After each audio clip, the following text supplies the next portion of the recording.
Hello guys, कैसे हैं आप लोग। उम्मीद करती हूँ आप सही होंगे और मैं भी सही हूँ। तो सबसे पहले आप लोगों का मेरे चैनल बीना ब्लॉग में सभी लोगों का स्वागत है और आज की वीडियो की शुरुआत करते हैं। तो आप लोगों ने कल देखा होगा था, दीदी जी लाइव आई थी और ये लाइव 14-15 मिनट की थी, ज़्यादा लंबी भी नहीं थी।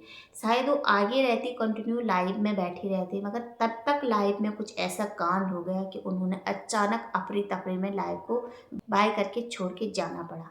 अब हुआ क्या, लाइव में दीदी जी आई थी, बढ़िया बात चल रही थी यार, नॉर्मली बात चल रही थी और वो भी नॉर्मल होने की कोशिश कर रही थी, क्योंकि नॉर्मल होने में उन्हें ना बहुत टाइम लगेगा, क्योंकि अरे सोशल मीडिया पे इतना तमाशा हो गया है, इतनी बड़ी बात हो गई है। ये छोटी बात भी नहीं थी, बहुत बड़ी बात हो गई है। और देखा होगा सब लोग उनके खिलाफ हो गए थे, अगेंस्ट हो गए थे, किसी ने उनका सपोर्ट भी नहीं किया। और यहाँ पे दीदी जी ने एक बार बोला है, कमेंट्री डाली है कि मेरे ना ससुराल वालों ने इस बार मेरा बहुत साथ दिया है, तो उनका मैं धन्यवाद शुक्रिया अदा करती हूँ, और ख़ासकर उन्होंने अपनी देवरानी का।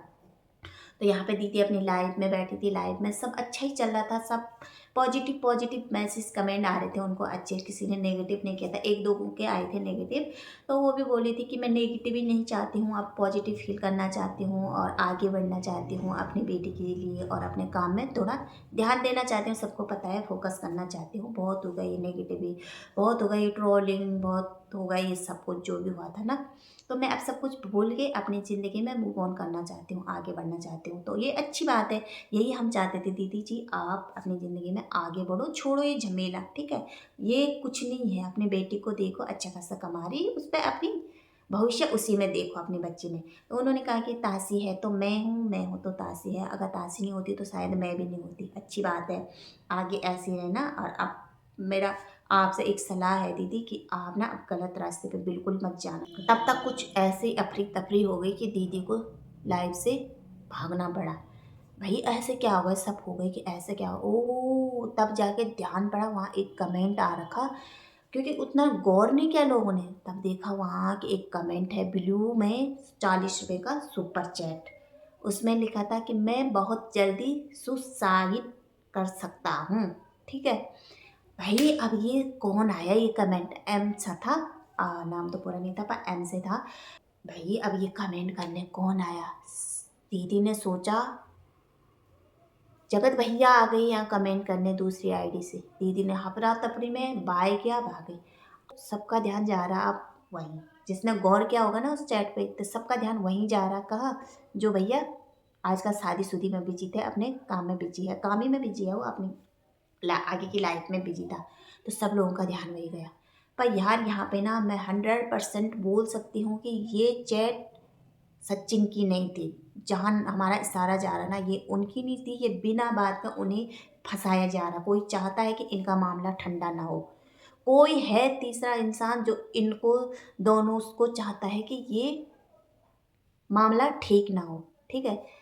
अब कौन है वह, ये बहुत जल्द पकड़ में आ जाएगा, क्योंकि ये इंसान इन दोनों को इतना लड़ा रहा, इतना लड़ा रहा। ना ये मनीषा ने किया, ना मनीषा की फैमिली ने किया, ना ये इधर से जगत दीदी की फैमिली ने किया, ना सुमित की फैमिली ने किया। ये कोई तीसरा इंसान है जिसको इससे फायदा हो सकता है, जो कि इन दोनों से बहुत चिढ़ता है, सचिन से भी और जगत दीदी से भी, ठीक है। यहाँ तो तीसरा इंसान फायदा उठा रहा और पूरा लोगों का ध्यान जा रहा जगत भैया के ऊपर। अरे भैया जगत भैया नहीं कर रहे, और अगर जगत भैया कर भी रहे ना, तो जगत भैया से एक ही सलाह है, भैया आप तो दुनिया को दारी आपको बहुत अच्छे से समझते हैं, आपसे लोग सलाह लेते थे, आप सबकी मदद करते थे, आप समझ सकते थे हमारा भला और बुरा क्या है। अगर आप इतनी गंदी सोच तक जा रहे हैं कि ना सुसाइड तक, आपको पता है आपने 3 बार ये कर लिया है, और वो तो भगवान की उससे आप बच गई। आपके मम्मी पापा, आपकी वाइफ ने कोई सत्कर्म किए होंगे, कोई पूजा पाठ जो उन्होंने दिल से किया है वो लग गया है आप पे, कि आप बच गई। अब चौथी बार तुम ऐसे करने की कोशिश करेंगे ना, तो भैया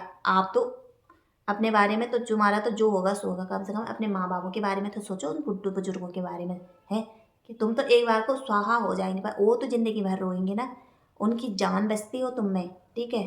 कितने मुश्किलों से उन्होंने जन्म दिया होगा तुम्हें, कितने मुश्किलों से पाला होगा, ये तो सोचो। बोलते हैं ना, हम सोचते हैं कि हम जो चाहते हैं हमें वो मिले, अरे क्या, हमें ये सोचना चाहिए कि जो हमें प्यार करे हम उसके साथ जिए मरे, ये नहीं कि जिसे हम प्यार करें हम उसके साथ रहिए। वहाँ तुम्हें कोई प्यार नहीं करता, वो भूल चुकी है, वो अपने ज़िंदगी में आगे बढ़ना चाहती है, सब नेगेटिव पीछे छोड़ के चली गई है। आप अपनी लाइफ में आगे बढ़ो मनीषा के साथ। और मनीषा में क्या कमी है यार, कितना प्यार करते, अगर कोई मनीषा की जगह दूसरी लेडी होती ना, कब के छोड़ चुकी हो तुमको। उसके बाद तो सब कुछ है, कब का छोड़ चुकी है। ठीक है, एक तरफ एक इंसान के लिए तुम ये करने की कोशिश कर रहे हैं, मैं नहीं बोलती ये तुम हो, मगर अगर हो तुम तो ये तक जाने की सोच रहे हो सिर्फ एक इंसान के लिए। यहाँ तो इतने सारे भीड़ खड़े हैं, माँ बाप भाई बहन बीवी सब कुछ। अरे तुम्हारे जाने के बाद तुम्हें पता है उनका क्या होगा, है क्या होगा उन माँ बापों का, उन बहनों का, जिन बहनों से तुम राखी पहनाते, क्या होगी उसकी राखी का, उस बीवी का जो तुम्हारे लिए करवा चौथ का व्रत रखती है, क्या होगा उसका। जो मनीषा इस हाल में तुम्हें छोड़ के नहीं गई, तब क्या होगा उसको जब अगर तुम्हें कुछ होगा। यहाँ पे थोड़ा ठंडे दिमाग से सोचो भैया जी, और अपनी लाइफ में आगे बढ़ो मनीषा के साथ। वो तुम्हें बहुत प्यार करती है, बहुत।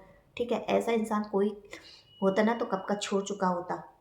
वो तुम्हें बहुत प्यार करती है, यहाँ तुम्हारा फ्यूचर नहीं है, भविष्य नहीं है, उसने छोड़ दिया, वो आगे बढ़ गई है। ठीक है, यहाँ नहीं है, अगर तुम्हें यहाँ जाओगे ना तो यहाँ वो इज्जत नहीं मिलेगी जो इज्जत यहाँ मिलेगी तुम्हें, वो इज्जत वहाँ नहीं मिलेगी। वो फिर भी यही बोलेगी तुम ही आए थे मेरे पीछे, मैं नहीं पड़ी थी तुम्हारे पीछे, तुम्ही ने तमाशा किया था सोशल मीडिया पे, मैंने नहीं किया था, तुम्ही ने मेरा रिश्ता तोड़ाया था। वहाँ तुम्हारी कभी इज्जत नहीं होगी, बेकदरी होगी। यहाँ रहोगे, इज्जत की ज़िंदगी भी जियोगे, प्यार प्रेम से भी रहोगे और इज्जत भी मिलेगी। एक मौका और दिया है उसने तुम्हें, मनीषा ने। इतनी छोटी लड़की, 24 साल की फूल जैसी बच्ची, इतनी सहन शक्ति है उस पर कि वो अभी से इतना सहन कर पा रही। पर तुमसे एक उम्मीद है, आप तो उस रिश्ते का मान रखो, उन माँ बापों का थोड़ा मान रखो। आप मत उछालो उनकी इज्जत, है जो आप यहाँ तक पहुँच रहे हैं, मत करो। तो इसी में से दीदी जी हमारी भाग गई थी। दीदी जी ने सोचा कि कहीं सचिन तो नहीं आ गया। भाई होता है यार, डर होता है। जब वो इंसान आगे बढ़ गया तो तुम्हें क्या लेना देना। अब वो अपनी नॉर्मली ज़िंदगी जी रही है, अपने बच्ची के साथ जी रही है, जो होना था उसके साथ हो गया, जितना उनकी इज्जत उछालनी थी उछल गई है। आप तो इस आग को बंद करो, आग तो बंद हो जाएगी, मगर जो चिंगारी सुलग रही ना वो कभी नहीं होगी बंद, क्योंकि या प्यार से या नफरत से ये सुलगती रहेगी दोनों के बीच। अभी से हम चाहते हैं कि तुम अभी से सुधर जाओ और अपनी लाइफ में आगे बढ़ो। तो यही बोलना था। यही एक कमेंट आया था कल किसी का कि भाई मैं जल्द ही सुसाइड कर सकता हूँ, तो डर लग रहा है भाई कौन है। ये तो नहीं हो सकता, मैं तो पूरी तरह से अपने पे विश्वास करती कि वो हो ही नहीं सकता अब, क्योंकि अब नहीं हो सकता वो। ये कोई तीसरा ही गेम खेल रहा है इनके बीच में। अब फंस रहा है बेचारा वो, अब बेचारे ही बोलेंगे उसको, वो बेचारा बीच बीच में फंस रहा। सुमित की रिकॉर्डिंग में सुमित जी फंस रहे, अब वो भी फंस गया और वही फंस रहा बेचारा। क्या बोल सकते हैं इसमें। तो भाई जो भी है अपना मामला जल्दी जल्दी निपटाओ, ऑफ कैमरा जल्दी से निपटाओ। अब ये कॉमेडी कॉमेडी, ये चैट चैट और ये वीडियो वीडियो मत खेला करो, लाइव लाइव जो हो सीधा बोल दो। अब बस यहीं पे टॉपिक को ख़त्म करो। हम भी थक चुके हैं यार, एक ही टॉपिक पे वीडियो बना कर थक चुके हैं, हमें भी आगे बढ़ना है यार। ठीक है, तो आज के वीडियो यहीं पे एंड करते हैं, मिलते हैं नेक्स्ट वीडियो में, तब तक रखना अपना ध्यान, बाय।